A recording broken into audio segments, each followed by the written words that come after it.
voy nima uchun oqilay mashinangiz adasi shunaqa mashina olasizmi juda yaxshi traktorga o'xshaydi xuddi xo'jayinlarga o'xshab gapiryapsiz как раз nega chunki ko'pchilik so'radi kim o'zi xo'jayin kimga tegishli degdi sizni e'lon qilgandim rostdan xo'jayinsizmi ha sizniki shunaqa deyishadi o'shaning uchun man tekshirib berasiz obyektlarimiz nechinchi qavatga keldi nima bo'ldi bo'ldi qachon topshiramiz oxirgi marta kelganingiz nechinchi qavatda edi bilasizmi voy esimda yo'q 6 yo 7 qavatda edi oho adasi ancha muncha bitib qolibdi-yu oxirgi marta kelganimda bundan ancha past edi-da hozir yopilish jarayonida xudo xohlasa bahorda Sergeli City'ning birinchi etapini topshirmoqchimiz Bristol loyihasida ham birinchi etapimiz topshiramiz shu bilan umumiy xudo xohlasa 26 ni birinchi yarmida taxminan 3000 ga yaqin insonlarni uyini kalitlarini beramiz. Endi ko'pchilik so'raydi-yu, kimlar bilandir solishtiradi. Masalan, bizda hajm katta bo'lganligi uchun biz bittada 3000 ta odamga topshiramiz. 3000 ta endi juda omadingiz bersin. Shu bilan keyin 26 ni ikkinchi yarmida ham yana shuncha odamga uyini topshiramiz. Inshaalloh. Bu yerda mana quruvchilar ham ancha munchasi ishlashar ekan. Ishlashyapti. Yuring, aylantirib kelamiz. Kechqurun uxlagani uyliga ketishadimi yo shu yerda qolishadimi? Yo'q, yotadi hamma mana shu yerda o'zini shaharchasi bor. Mobilizatsiya qilinganda bir oyda nechidir marta uyga borishadi, hamma mana shu yerda yashab turib ishlashadi. Lekin rosa xavfli ekan, qarang. Qurilish o'zi bo'ladimi shuncha ish qilishi, qoyili. Hozir nafaqat bu, mana bunisi ham turibdi, ikkinchi C bloklarimiz. Bularni ham mana 11-qavatda hozir 12-qavat. Bundan tashqari D bloklar. Bir paytning o'zida ko'p joyda ish olib borilyapti. Va bu faqat Sergeli City'da emas, Ekopark, Yangi hayot, Bristol barcha loyihalarimizda qurilishlar ketyapti. Hammasini o'zini muddati bor. Sal sabr qilishsa. Chunki uy qurish oson narsa emas. O'zingiz bilasizki, o'z uyimizni remontini 1 yil qilgan edik. Gapirmang. Biz o'zi qurilishni boshlaganimizga 1 yil 2 oy bo'ldi. Biz butun boshli 12 qavatli nechta binoni bitkazib tashladik. Sifat ham muhim narsa-da. Shoshib albatta. Tez qurilgan narsa sifatli bo'lmaydi hech qachon. Albatta. Lekin biz u bilan endi tez qurilsa sifatli bo'lmaydi deb bahona qilib uzoq muddat ham qurish kerak emas, normal qurish kerak. Ya'ni mana bizda 1 yil beton ishlari bo'lsa, 4 oy pardozlash ishlariga vaqt ajratsak, ya'ni 1,5 yilda bitta uyni bitqizish bu normal. Inshaalloh. Biz o'sha muddatlardan chiqmaganmiz. Xudo xolasa. Endi vahima qilayotgan odamlar bilmasdan turib vahima qilishadi mana. Hormanglar, charchamayapsizlarmi? Bu sun'iy intellekt emas, ko'rib turganinglar. Rahmat. Hammasi. Voy, adasi, bular tushib ketmaydimi? Qarang, juda ham bu C blok, buni ham oling mana. Mana bu C blok. Narigisini oling. Mana bu D blok to'g'ridagi. Bu 8-qavatda hozir. Bu 1 oy intervallida ketma-ketligida umumiy hisobda hozir 2 oy ichida Sergeli City'ning birinchi etapini beton ishlari to'liq tugaydi. Keyin hamma betonchi ustalar ikkinchi etapga o'tishadi. Ya'ni A 12, 13, 14, 16 dan 21 gacha D blogimiz bor, E, F bloklar ya'ni. 26 ni yozigacha Sergeli City'dagi to'liq beton ishlari tugatilinadi. Va 26 ni oxirigacha o'zi Sergeli City to'liq holatda nasib bo'lsa uy egalariga beriladi. O'zi aslida bizani mijozlarga bergan va'damiz bo'yicha 26 ni oxiri 27, 28-yillarga mo'ljallangan, lekin biz hammasini 26 da topshirmoqchimiz, xudo xohlasa. 100 yil yorug' bo'lsin ilohim. Bu odamlar hozir hammasi bitta ishni bajaryapti-da, to'g'rimi? Yo'q, hammaning o'zining vazifasi bor. Kimdir beton ishini qiladi, kimdir nazorat qiladi, kimdir metallda ishlaydi. Kameradan siz ofisda ko'rib turasiz-a, hamma nima ish qilyapti. Kameralar bor. Bundan tashqari injenerlar, texnadzorlar davlat tomonidan qurilish nazorati inspeksiyasi tomonidan nazorat qilinadi. Zo'r. Hammasi hozir hamma narsa shaffof bo'lib ketgan, onlayn. Hammasini tizimlashgan. Hammaning o'zining vazifasi bor. Mana har bitta bino uchun mana olib qo'ying. Har bitta bino uchun alohida metallar berilgan, alohida materiallar ajratilgan, alohida jamoa nazorat uchun. Mana har bitta bino uchun alohida kranlar o'rnatilgan. Voy, dahshat. Qoliplar, buni hammasi juda katta mablag', juda katta masshtabda bu. Bunda o'zi o'rtacha hisobda quruvchilar 3 ta 4 ta bino qurishadi-da. Lekin bir paytda bitta obyektimizda 30 ga yaqin bino quriladi. Bu degani quruvchilar tushunadi. 30 ta dom, 30 ta alohida dom. Wow. O'shaning uchun ham ko'pchilikning ko'ziga uncha ko'rinmayotgan bo'lishi mumkin, lekin shu 1,5 yil ichida bittada bitganda biz shu 30 ta uyni topshiramiz-da, ya'ni 3000 dan ortiq inson uchun.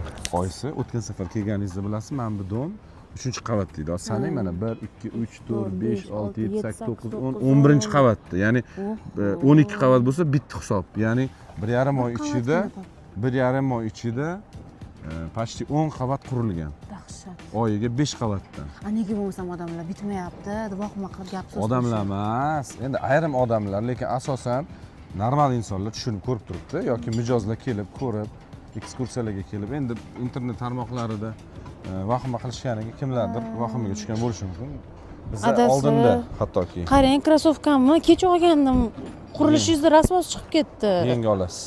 Assalomu alaykum, hammaga xayrli kun. Bugun biz Imorat kompaniyasining qurilish obyektlariga ketyapmiz. Qani ko'ringchi, shaxsan o'zim bir ko'zdan kechiray. Qanaqa ketyapti qurilish? Qanaqa holatda? Chunki bir vaqtning o'zida Imorat kompaniyasida hozir bir nechta obyektlar qurilyapti va o'sha obyektlarda ish qanaqa ketayotganini o'zim borib sizlarga video qilib ko'rsatmoqchiman. Har xil do'st bor, dushman bor, har xil muhokamalar bo'lyapti. Shunga qani rostmi, yolg'onmi, baribir ko'zdan kechirgan yaxshi degan bir fikrdaman, adasi. To'g'ri qilmanmi? Ming marta eshitgandan bir marta ko'rganmiz. Urinimiz balandligidan mana gapirishyapti-da. Kichkina kompaniya bo'lsa hech kim gapirmaydi. O'zi o'sish bo'layotgan vaqtda shunaqa muhokamalar, har xil bir ko'tarilish bo'ladi. Bu hammasi yaxshilikka. Inshaalloh yuzimiz yorug' bo'lsin. Xullas, o'rtoqlar, bizda kayfiyat a'lo va Marat Xayrullayevich ingliz tiliga qiziqtiryapman. O'quv markaziga borib o'qing deyapman, chunki mana 1 yil o'qib men yomon bo'lmadim. Faqat hozir eshitganlar qo'rqib ketadi. Er xotin anglizini o'rganib chet elga qochib ketayotgan ekan. Ay yo'q. Ana uni gapirishadi, oyisi Dubaydagi uyi. Dubaydagi uyni men 4 yil oldin olganman. 4 yil oldin baraka topkirlar. Maylimi yashasam. Yashashga vaqtim bo'lmayapti-da. Bu paytda даже Imorat kompaniyasi bo'lmagan. Sotib qutulaman menimcha. Qachonda unaqa demay. Hozir sizga bir nechta savollar beraman. Anglizkida o'rningizni tekshirib ko'raman. Sizniki nima, menikinimi? Yo'q, meniki 0. Xo'p. Lekin anaqa intellektim kuchli bo'lganligi uchun taxminan menimcha to'g'ri javob bersam kerak. Qani savol bering. O'zingizni o'rningizdagi savollarni beravering. Okay. Hello, Mr. Marat, how are you? Gaplasha olmayman. Savol gaplarni, jumlalarni aytsangiz, men o'zbekchaga tarjima qilaman. Bo'pti. Siz folachi berasiz. Folachiman, ko'rasiz. Bo'pti, ketdik. Do you know that your car is very ugly and scary? Xo'sh, mashinam haqida nima deyilmoqchi? Xo'p. Do you know siz bilasizmi? that your Sizni o'sha car is adasi hali uchadi. Bu degani mana shu atrofda infratuzilma. Adasi hozir mana yo'llarni ko'ryapman, juda ham o'zgarishlar katta. To'g'ri. E'tibor bering. Bizda har doim yo'llar toza, ozoda, daraxtlar ekilgan, trotuarlar qilingan. Ko'ring, shaharda yo'q bunaqa yo'llar. Ko'ring. Zo'r. Oldin bunaqa emasdi. 5 kilometr bizda hozir metrodan, lekin 26-yil bizani obyektda, ya'ni servis obyektidan 3 kilometr masofada mana shu yerga, Surun mahallasiga metro bekati kelyapti. Aeroport 3 degan metro bekati, keyin bizani oldimizda 4 kilometr masofada xalqaro aeroport quriladi. Bu aeroport tasavvur qilishinglar uchun bunaqa aeroport faqat Dubayda va Istanbulda bor. Rostdan shunaqa katta qurilar ekanmi? Hab bo'ladi. Ya'ni butun dunyodan samolyotlar O'zbekiston orqali uchadi. Ya'ni hamma aviakompaniyalar shartnoma qiladi, samolyotlarini qo'yadi. Ya'ni O'zbekiston orqali, O'rta Osiyo O'zbekiston orqali uchadi. Bu degani mana shu atrofda infratuzilma kuchli rivojlanadi. Turizm O'zbekistonda o'sha 29 orqali uchadi. Bu degani mana shu atrofda infratuzilma kuchli rivojlanadi. Turizm O'zbekistonda o'sha 29-yilga kelib, masalan 5-10 baravarga turizm potok borik. Turistlarni kelish oqimi 4 baravar, 10 baravar, balkim undan-da ko'p miqdorga oshishi mumkin. Sharoitlari zo'r bo'lib ketyapti. Keyin videolaringizni ko'rgandim. 30-40 million turistgacha masalan o'sha aeroport orqali o'sha oshirsa bo'ladi. Keluvchilar soni. Keyingi savolim, Imoratda videoroliklarda ko'rgandim, yangi yo'llar qurganinglarni Imorat kompaniyasi tomonidan. Shu yo'lni biz Mana yo'lmi? Ta'mirlaganmiz. Yaqinda yana ta'mirlashdi. Chunki prezidentimiz tashrifi bo'ldi bu yerga. Doimiy nazoratda mana shu ko'chalar hozir paytda mana shu bizning obyektga yetmasdan bizning obyektimiz oldida yangi direksiya qurildi va mana shu yerga 20 kilometr radiusida yangi shaharcha qurilar ekan. Zo'r-ku. Dahshat bo'lib ketadi. Mr. Marat, sizni ingliz tili darajangiz beginner bo'lsa ham falaj darajangiz yuqori bo'lgani uchun yaxshi falaj beryapsiz. Bu endi intuitsiyaga bog'liq ko'proq. Bu degani ingliz tilini bildi, bo'ldi, zo'r bo'lib ketdi degani emas. Uni o'rganish kerak. Grammatik falaj o'shada. Psixologik taxmin qilish intuitsiyasi kuchli bo'lgan. Mana shu intuitsiya kuchli bo'lgani uchun ham Sergeli-City shahardan o'sha paytda shahardagi metrodan 15 kilometr uzoqda payti 2 yil oldin intuitsiya kuchli bo'lganligi uchun mana shu yerlar zo'r bo'lib ketadi deb 300 million dollarlik proyektga taxmin qilib o'sha risk qilib ish boshlagan. Hamma kulgan, atrofimdagilar hamma kulgan, jinni bo'lib qolibsan degan. Lekin endi orzu qilishyapti bu atrofdan uy qurishni. Chunki 1 yil ichida juda katta o'zgarishlar bo'lib ketdi. Yana keyingi yilda hozir juda dahshatli o'zgarishlar bo'lib ketadi. Ya'ni bir katta bir endi muhim savol bersam degandim. Nega ayrim mijozlaringiz sizdan norozi bo'lishyapti? Imorat kompaniyasiga qanaqadir e'tirozlar bo'ldi bir muddat. Birinchidan bizda juda ham ko'pda mijozlar soni. 5000 dan ortiq mijozimiz bor. Albatta kimdir norozi bo'lishi aniq, chunki hammani rozi qilib bo'lmaydi birinchidan. Ikkinchidan asosiy bizda norozi bo'lgan mijozlar endi deylik 5000 ta mijoz ichidan taxminan 100 tasi bizda norozi hozirgi paytda.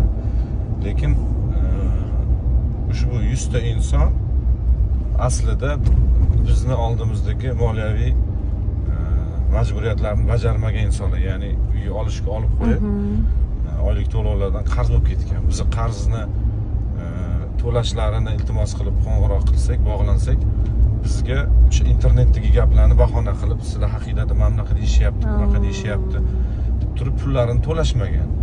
Orada keyin 10 oy o'tgan yoki turib pullarini to'lashmagan. Orada keyin 10 oy o'tgan yoki 12 oy o'tganda qarzdorlik ko'payib ketgan. Keyin biz shartnomani bekor qilish iltimos qilganimizda uni ham xohlashmaydi. Pulni to'lashni ham xohlashmaydi. Lekin hozir o'zingiz hozir kirganda ko'rasiz, biza uylarni deyarli bitirib bo'ldik. O'zi biza 1 yildan sal oshdi qurilish boshlaganimizga. Bahorda 3000 ga yaqin insonni uyini topshiramiz. Mana shuni ostingizdan ko'rib turibdi. Mana yetib keldik. Har bitta obyektda, har bitta blokda ish ketyapti. Misol uchun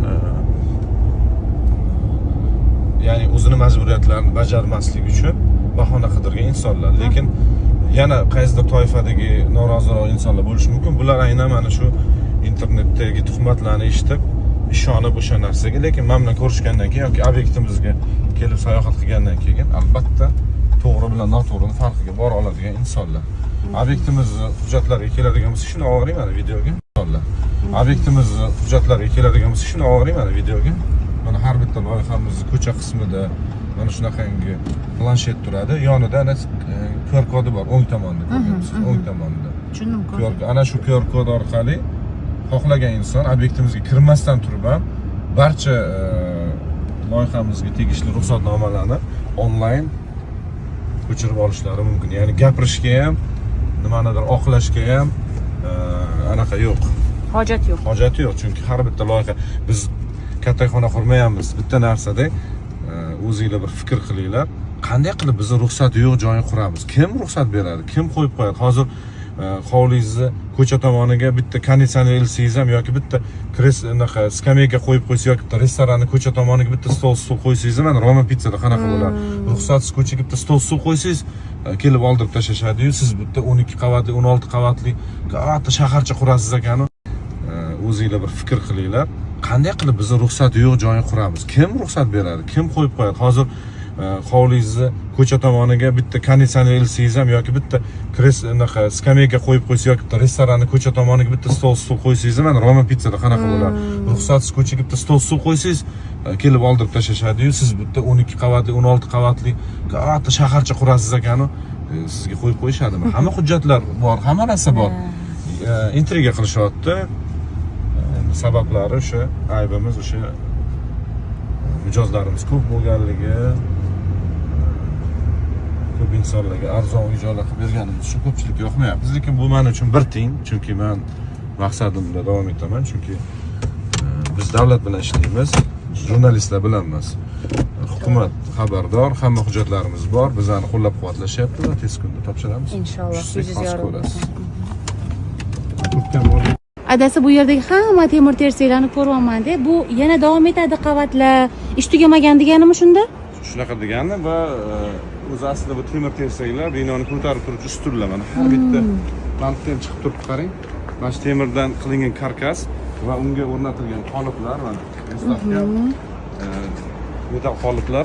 Bu yerda kerakli markadagi klassdagi beton quyiladi. Mana beton chiqib ketmasligi uchun pastlarida pena bilan qilingan. Keyin buni yechib olishadi-da. Bizda o'zi qo'l mehnati ko'proqda bu yerda. Qoliplar yasalib, uyning shift qismi ham mana bu metal karkaslariga bir-biriga chambarchasi bog'lanib, qolip qilib beton quyiladi. U degani devor, past, tepa qismlari bir-biri bilan quyma, bitta umumiy uyg'unligi bor. Tushundim. Bu sizlar bardoshliligini yuqori olib chiqadi. Masalan, ko'pchilik qurilish kompaniyalar plitalar qo'yishadi. Plita lekin zilzila bardoshligi o'ta past hisoblanadi. Hozirgi zamonaviy texnologiya emas. Tushundim. Eski sovet